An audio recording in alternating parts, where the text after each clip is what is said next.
Allô tout le monde! Donc aujourd'hui, je vais vous expliquer le numéro 18 qui est un numéro assez ardu pour vous autres. Si vous n'avez pas lu le problème, ce que je vous conseille, c'est vraiment de faire la lecture de ce problème-là. Parce que si vous ne faites pas la lecture, bien, c'est sûr que vous n'arriverez pas à le réussir. Mais en fait, ici, ce que vous devez faire, c'est que vous devez trouver le prix du câble. Puis, quand vous cherchez le prix du câble, bien, si vous regardez, là, bien, vous avez besoin d'avoir la longueur du câble. Je ne sais pas si vous le voyez, là, mais quand vous cherchez le prix du câble ici, c'est le Y, on a besoin de X. Puis X, c'est la longueur du câble. Fait que maintenant, ton nouveau but dans ta vie à toi, c'est de faire, bien, de trouver la longueur du câble, tout simplement. Mais là, après ça, à ce moment-là, ce qu'on va faire, c'est que pour trouver la longueur du câble, c'est qu'on va chercher où est-ce qu'il nous parle de la longueur du câble. Bien, la longueur du câble est dans le graphique ici. Puis, quand la longueur du câble, si vous regardez, là, elle dépend de la masse du câble. Fait que ici, pour avoir X, dans le fond, tu as besoin de Y, qui est la masse du câble. Fait que maintenant, ton nouveau but dans ta vie, c'est de trouver la masse du câble.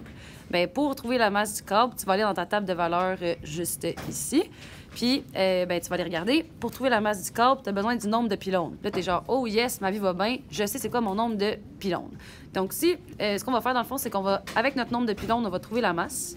Avec la masse, on va trouver la longueur du câble en mètres. On va la switcher en kilomètres pour trouver le prix. Si vous regardez ma démarche ici, dans le fond, ce que je vais aller faire en premier, c'est que je vais trouver la masse du câble. Ça se passe ici dans la table de valeur qui est là. Je vais trouver la régularité avec la table de valeur, la valeur initiale avec la table de valeur, l'équation avec la table de valeur. Puis après ça, ce que je vais faire, c'est que je vais remplacer le X par 155, puis je vais trouver la masse du câble. Après ça, dans le fond, je vais aller trouver l'équation du graphique qui est ici. Je fais ma table de valeur en premier. Après ça, je cherche la régularité, la valeur initiale, puis l'équation de ce graphique-là. Puis ce que je vais aller faire, c'est que dans mon équation, je vais aller remplacer la masse du câble, donc le Y, par ce que j'ai obtenu, dans le fond, à mon étape 1 qui est là. Puis ça, dans le fond, ça va me donner la longueur du câble.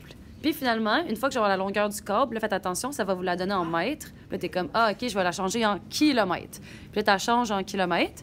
Puis à ce moment-là, ben, tu vas être capable de trouver le prix du câble. Donc voilà.